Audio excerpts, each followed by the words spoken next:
Good morning everyone, कैसे हैं आप सभी लोग। चलिए बेटा, क्लास को आज को स्टार्ट करते हैं। आज की जो हमारी क्लास है संधि का पार्ट टू।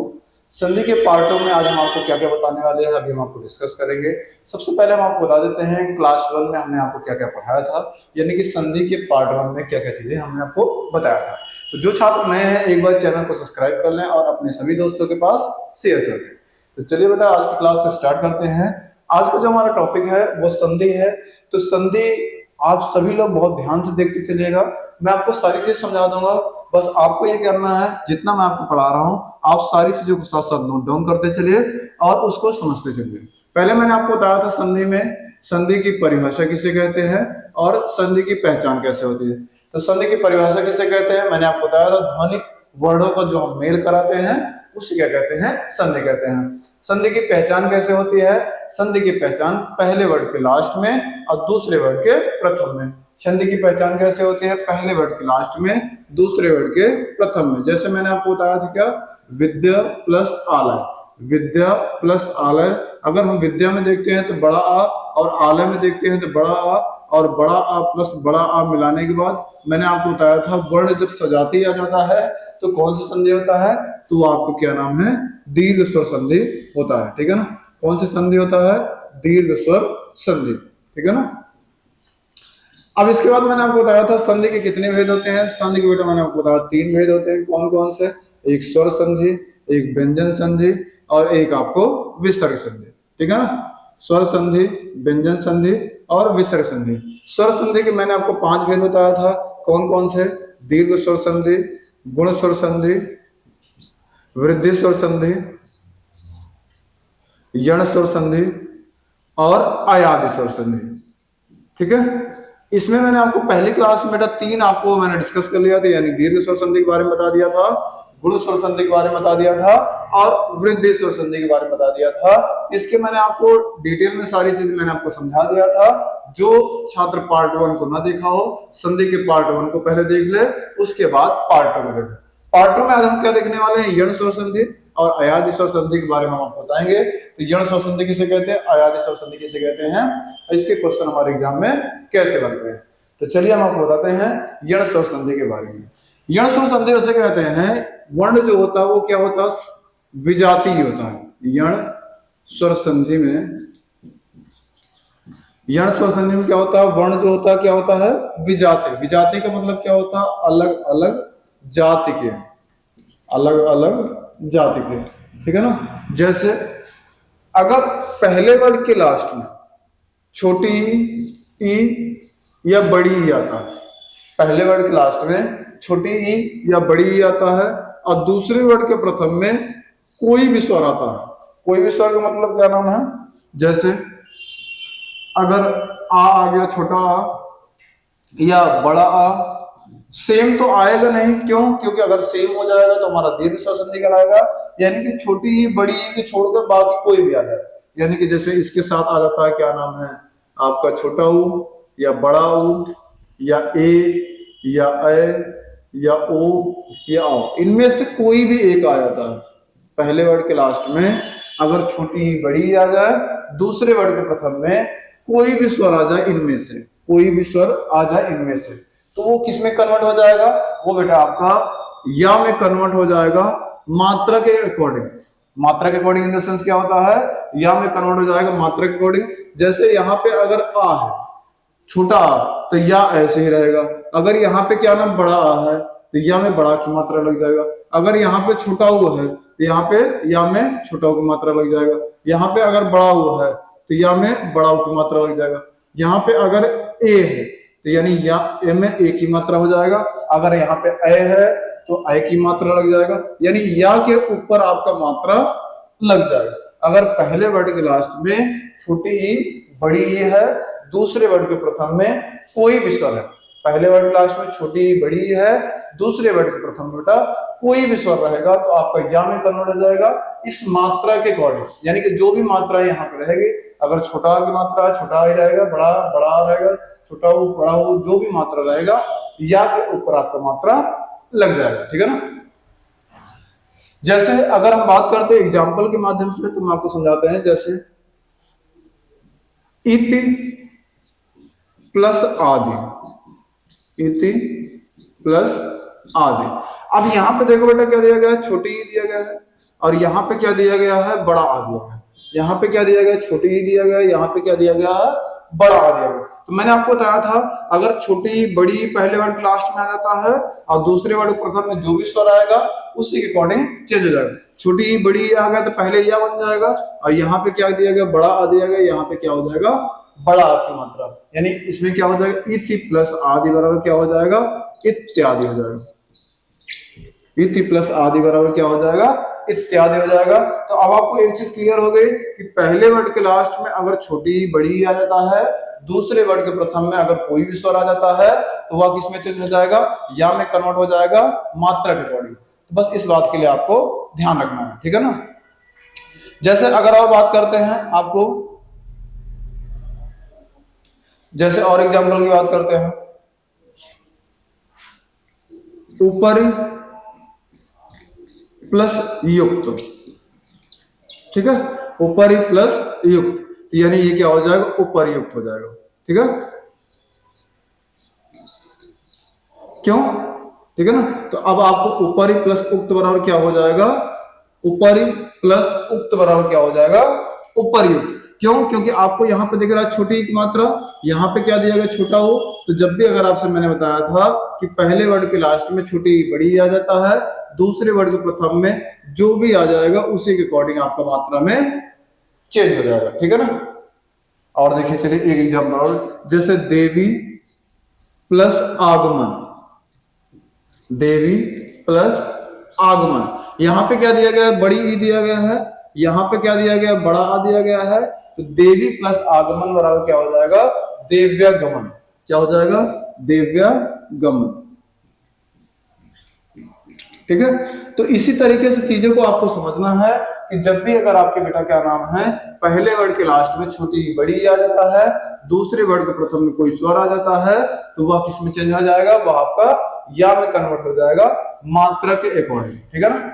चलिए नेक्स्ट हम बात करते हैं इसी में। अगर मान लीजिए पहले वर्ड के लास्ट में, पहले वर्ड के लास्ट में इसी गुण यण संधि में पहले वर्ड के लास्ट में छोटा हो बड़ा हुआ आ जाता है, और दूसरे वर्ड के प्रथम में कोई भी स्वर आ जाता है, दूसरे वर्ड के प्रथम में कोई भी स्वर आ जाता है। जैसे मैंने आपको बताया था कि पहले वर्ड के लास्ट में छोटी बड़ी आ जाए, दूसरे वर्ड के प्रथम में कोई भी स्वर आ जाए, तो वह क्या नाम है, या में बदल जाता था। लेकिन अगर यहाँ पे क्या नाम है, पहले वर्ड के लास्ट में छोटा हो बड़ा हुआ आ जाता है और दूसरे वर्ड के प्रथम में कोई भी स्वर आ जाता है, तो आपका वा में बदल जाएगा मात्रा के अकॉर्डिंग, ठीक है ना। जैसे अगर यहाँ पे बड़ा आ रहेगा, यहाँ पे बड़ा की मात्रा, अगर छोटा आ रहेगा यहाँ पे कोई मात्रा नहीं, यहाँ पे छोटी रहेगा तो छोटी की मात्रा, यहाँ पे अगर बड़ी रहेगा तो बड़ी की मात्रा, ठीक है ना। तो कहने का मतलब ये है कि अगर पहले वर्ड के लास्ट में छोटा हो बड़ा हो दिख जाए, दूसरे वर्ड के प्रथम में कोई भी स्वर दिख जाए, तो वह में बदल जाएगा, लेकिन जो मात्रा रहेगा उस मात्रा के अकॉर्डिंग, ठीक है ना। जैसे अगर हम एग्जाम्पल की बात करते हैं, जैसे यहां पे हमने लिखा सु प्लस अक्ष, सु प्लस अक्ष, ठीक है ना। सु में अगर आप देखते हैं तो क्या हो जाएगा, छोटा हो जाएगा। इसमें अगर हम बात करते हैं तो आ हो जाएगा। तो यहाँ पे मैंने आपको बताया था कि अगर पहले वर्ड के लास्ट में छोटा हो बड़ा हो आ जाए, दूसरे वर्ड के प्रथम में कोई भी स्वर आ जाता है, तो वह आपका मात्रा के अकॉर्डिंग चेंज हो जाएगा, ठीक है ना। जैसे यहाँ पे क्या दिया गया, छोटा हो, यहाँ पे दिया गया आ दिया गया है, तो ये किस में चेंज हो जाएगा, वा में चेंज हो जाएगा, यानी कि सु प्लस अक्ष बराबर क्या हो जाएगा, स्वच्छ, सु प्लस अक्ष बराबर क्या हो जाएगा, स्वच्छ, ठीक है ना। चलिए नेक्स्ट एक और एग्जांपल की बात करते हैं। जैसे अनु प्लस इति, अनु प्लस इति, ठीक है ना। तो ये क्या हो जाएगा, अन्वति, ये क्या हो जाएगा, अन्वति।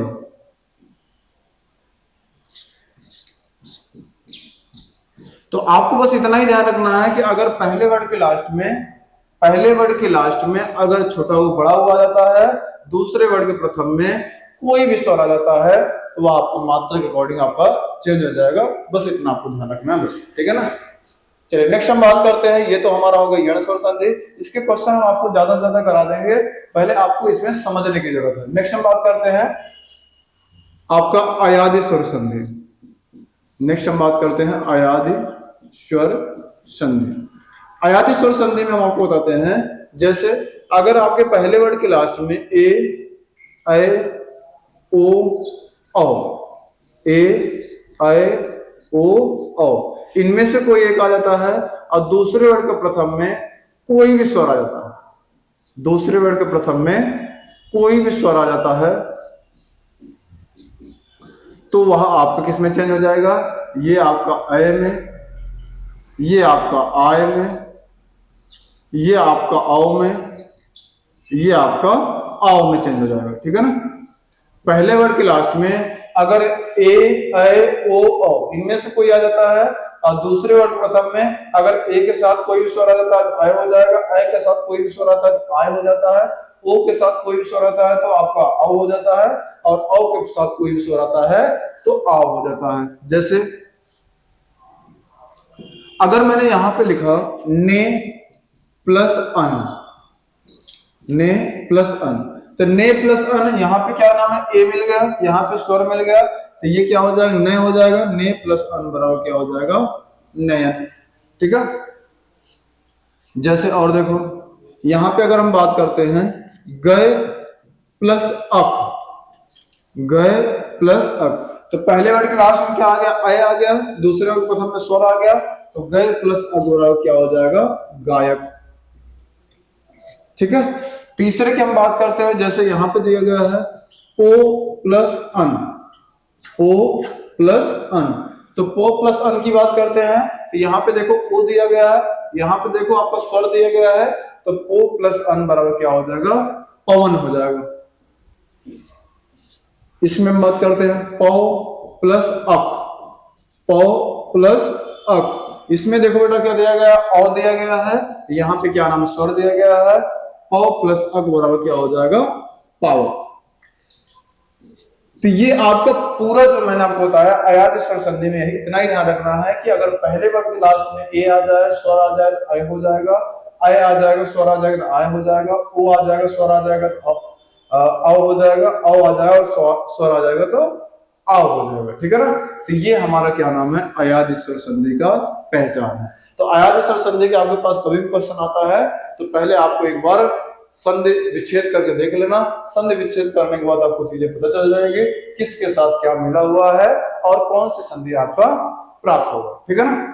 चलिए मैं आपको इसको शॉर्ट ट्रिक में आपको समझाता हूँ। ये तो बहुत बड़ा हो गया है, मैं पूरी संधि को आपको एक बार जो भी स्वर संधि का है उसको मैं बिल्कुल शॉर्ट में चीजें समझाता हूँ। पहले मैंने आपको बताया था जैसे स्वर संधि के मैंने 5 पार्ट बताया था, इस 5 पार्ट को आप कैसे बिल्कुल आसान भाषा में समझ सकते हैं, इतना बड़ा आपको करने की जरूरत न रहे। जैसे पहले मैंने आपको बताया था दीर्घ स्वर संधि, फिर मैंने बताया था गुण स्वर संधि, तीसरा मैंने बताया था वृद्धि स्वर संधि, और चौथा मैंने बताया था गुण स्वर यण स्वर संधि, और पांचवा मैंने बताया था अयादि स्वर संधि। पांचवा मैंने बताया था अयादि स्वर संधि। ठीक है ना। अब आपको इसमें देखना बेटा, जैसे मैंने आपको बताया था दीर्घ स्वर संधि में क्या होता है। दीर्घ स्वर संधि में आपको इतना ही ध्यान रखना है, वर्ण जो होता है वो कैसा होता है? वो आपका सजाती होता है। वर्ण जैसा होता है, वर्ण आपका जैसा होता है सजाती। सजाती मतलब एक ही जाति के, मैंने आपको बताया था। चाहे आपका छोटा के साथ छोटा है या बड़ा है, इससे मतलब नहीं है, लेकिन वर्ण जो आना चाहिए वो क्या आना चाहिए? सजाती। आ के साथ आ ही आएगा, चाहे छोटा चाहे बड़ा। ई के साथ ई आएगा, चाहे छोटा चाहे बड़ा। ऊ के साथ ऊ ही आएगा, चाहे छोटा चाहे बड़ा। तो वो क्या कहलाएगा? दीर्घ स्वर संधि। दीर्घ स्वर संधि मैंने आपको बताया था कि आपको किस तरीके से समझना है। आपको ये देखना है कि अगर स्वर की बात करता है तो ध्यान रखना, स्वर संधि की बात करता है तो जिसमें भी आपको बड़ा की मात्रा बीच में, स्टार्टिंग में नहीं, बीच में बड़ा की मात्रा, बड़ी की मात्रा, बड़ा की मात्रा अगर देखने को मिलेगा तो आप ये समझ लेना ये कौन सी संधि है? ये हमारा क्या नाम है? दीर्घ स्वर संधि है। ठीक है ना। दूसरा मैंने बताया था गुण स्वर संधि। इसमें क्या नाम? वर्ण जो होता है वो कैसा होता है? विजाती होता है। तो विजाती में मैंने आपको बताया था कैसे, जिसमें आपका क्या नाम है, अगर छोटा बड़ा के साथ छोटी ही बड़ी आ जाता है तो आपका ए हो जाता है, छोटा बड़ा के साथ छोटा बड़ा हो जाता है तो आपका ओ हो जाता है। कहने का मतलब यह है जिसमें आपका ए की मात्रा, ओ की मात्रा देखने को मिलेगा। अगर स्वर संधि की बात कर रहा है, क्योंकि बेटा ओ की मात्रा आपका विसर्ग वाले में भी आता है, तो विसर्ग की बात हटाकर अगर स्वर में पूछता है कि स्वर संधि को कौन सा है, तो आपका एक ही मात्रा ओ की मात्रा देखने के बाद आप ये समझ लेना ये गुण स्वर संधि का उदाहरण है। ठीक है ना। चलिए, जैसे नरेश, महेश, सुरेश, रजेश, ये सब जो होता है, महोर्मी, जलोर्मी, तो ये सब आपको किस में आ जाएगा बेटा, ये आपको गुण संधि में आ जाएगा। वृद्धि स्वर संधि की बात करते हैं, जहां पर एक ही मात्रा ओ की मात्रा रहता है, गुण रहता है, लेकिन एक मात्राओं की जब वृद्धि हो जाता है तो क्या नाम है, ये आपका वृद्धि स्वर संधि हो जाता है, जिसमें आपका अ की मात्रा औ की मात्रा आपको देखने को मिलेगा। तो ये समझ लेना ये कौन सी संधि है, ये हमारा वृद्धि स्वर संधि है। नेक्स्ट हम बात करते हैं यण स्वर संधि में। मैंने आपको बताया था अगर पहले वर्ग क्लास में छोटी बड़ी आ जाता है और दूसरे वर्ग प्रथम में कोई भी स्वर आ जाता है तो आपका या में बदल जाता है, और पहले वर्ग क्लास में छोटा वो बड़ा हुआ आता है, दूसरे वर्ग प्रथम में कोई भी स्वर आता है तो आपका वा में बदल जाता है। मात्रा के अकॉर्डिंग जो भी मात्रा रहेगा उसके अकॉर्डिंग आपका ये चेंज हो जाएगा। और अयाजी स्वर संधि मैंने आपको बताया था, अगर ए ऐ ओ औ, ए ऐ ओ औ के साथ में कोई भी स्वर आ जाता है, के साथ में कोई भी स्वर आपका आ जाता है, तो आप इसको कैसे चेंज करोगे ये मैं आपको बता देता हूं। तो आप इसको करोगे, ये कैसे हो जाएगा, यहाँ पे अ हो जाएगा, यहाँ पे आय हो जाएगा, यहाँ पे औ हो जाएगा, यहाँ पर आओ हो जाएगा। ठीक है ना। तो जब भी अगर आपके पास ऐसे क्वेश्चन देखने के लिए मिलते हैं तो आप इस तरीके से इन चीजों को कंप्लीट कर देंगे। ठीक है ना। तो ध्यान रखना है।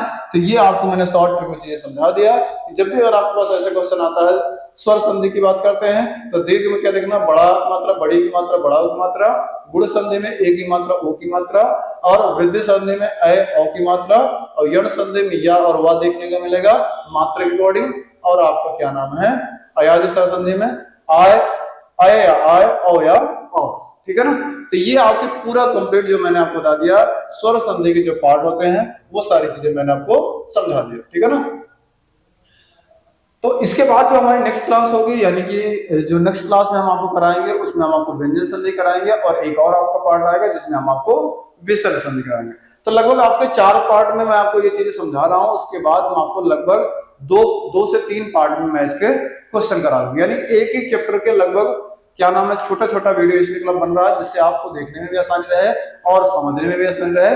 अगर आपके पास कोई बुक या प्रैक्टिस सेट है तो आप उससे लगा कर देखो क्या आपके क्वेश्चन सही हो रहे हैं या गलत हो रहे हैं, आप एक बार हमें कमेंट करके जरूर बताएं। ठीक है बेटा। तो चलिए आज की क्लास को बस इतना ही रखते हैं, बाकी हम कल मिलते हैं अपने इसी समय पर। Thanks for watching. जय हिंद।